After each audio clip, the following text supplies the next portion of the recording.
दोस्तों आज हम फिलाटेक्स स्पेशल लिमिटेड कंपनी के बारे में बात कर रहे हैं क्योंकि इस कंपनी में हमें लगातार एक साल से गिरावट देखने को मिल रही है। इसकी तीन मेन वजह हैं जो कि हमें एक साल से गिरावट देखने को मिल रही है। हम तीनों के बारे में बात करने वाले हैं और साथ में इस कंपनी से जो अपडेट निकल कर आ रही है, क्या इसके बाद इस कंपनी में हमें दोबारा से तेज़ी देखने को मिल सकती है, और साथ में इस कंपनी को हम फाइनेंशियली और फंडामेंटली देखेंगे। इस समय हम कंपनी में बाय सेल होल्ड क्या कर सकते हैं और कंपनी का नेक्स्ट टारगेट प्राइस क्या हो सकता है। तो आइए वीडियो को स्टार्ट करते हैं। दोस्तों Filatex fashion Hyderabad based manufacturing company है। ये company cotton, wooden, silk sock को मैन्युफैक्चर करती है।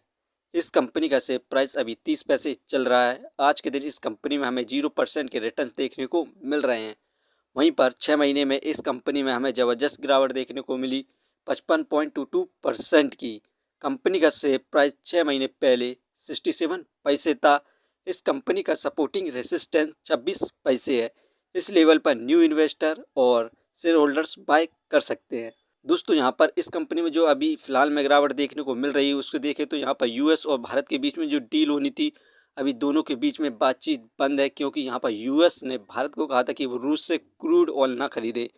उसके बावजूद भी यहाँ पर भारत लगातार रूस से क्रूड ऑयल खरीद रहा है, जिसके बाद डोनाल्ड ट्रंप ने यहाँ पर भारत को धमकी दी है कि यदि वो रूस से क्रूड ऑयल खरीदता है तो वो भारत के गुड्स पर 500% का टैरिफ लगाएगा। इसी वजह से हमें गिरावट देखने को मिल रही है और यहाँ पर भारत ने इस समय यूएस के ऊपर 30% का टैरिफ लगा दिया है।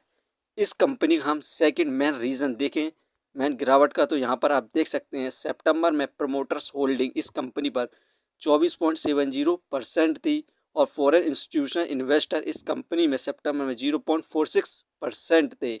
वहीं पर दिसंबर में घटकर मात्र प्रोमोटर्स 19.06% बचे हैं और फिल 0.52%। यहाँ पर हमें ज़बरदस्त सेलिंग देखने को मिल रही है प्रोमोटर्स के द्वारा और शेयर होल्डर यहाँ पर अपने पैसों को गंवा रहे हैं। वहीं पर तीसरा मेन गिरावट के रीज़न देखें तो यहाँ पर इस कंपनी का जो क्वाड्रेंट का रिजल्ट आया था उसमें टोटल रेवेन्यू 23.90 करोड़ हुआ था। हमें डिक्लाइन देखने को मिला था क्वार्टरली बेसिस पर 35.63% का, ईयरली बेसिस पर 48.3% का। वहीं पर नेट प्रॉफिट 1.04 करोड़ हुआ था। डिक्लाइन देखने को मिला था हमें ईयरली बेसिस पर 52.93% का, क्वार्टरली बेसिस पर 27.3% का। यहाँ पर हम इस कंपनी का जो Q2 रिजल्ट आया था उसने भी हमें निराश किया था और इस कंपनी में प्रोमोटर्स लगातार यहाँ पर सेल भी करते जा रहे हैं। यही कारण है कि एक साल से हमें लगातार गिरावट देखने को मिल रही है। यहीं पर इस कंपनी को हम फाइनेंशियली देखें क्वार्टरली बेसिस पर तो सितंबर में 2 करोड़ का प्रॉफिट गेन किया, दिसंबर में 4 करोड़, मार्च में 2 करोड़, जून में 1 करोड़ और सितंबर में ही 1 करोड़ किया था। अब कुछ दिनों में इस कंपनी का Q3 रिजल्ट आने वाला है। उसमें यदि कंपनी प्रॉफिट गेन करती है तो हमें इस कंपनी में दोबारा से तेज़ी देखने को मिल सकती है। तो आप इस समय वेट करें, इन्वेस्टमेंट ना करें, वेट करें Q3 रिजल्ट का। इस कंपनी को हम फंडामेंटली देखें तो मार्केट कैपिटलाइजेशन 250 करोड़, जो कि बहुत बढ़िया है इसके प्राइस के हिसाब से। डेप्थ ऑफ इक्विटी 0.02, इस कंपनी पर ना के बराबर डेप्थ है। ये डेप्थ फ्री कंपनी है। रिटर्न ऑफ इक्विटी 0.34%, ये हमें पर ईयर 1% के भी रिटर्न्स नहीं दे रही है, क्योंकि इस कंपनी में एक साल से लगातार गिरावट हो रही है।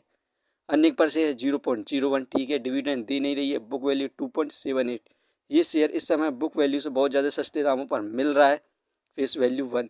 दोस्तों ये कंपनी फाइनेंशियली और फंडामेंटली ठीक है, लेकिन इस कंपनी में यहाँ पर लगातार प्रोमोटर्स ने सेलिंग करी है। यही कारण है कि इस कंपनी में गिरावट देखने को मिल रही है।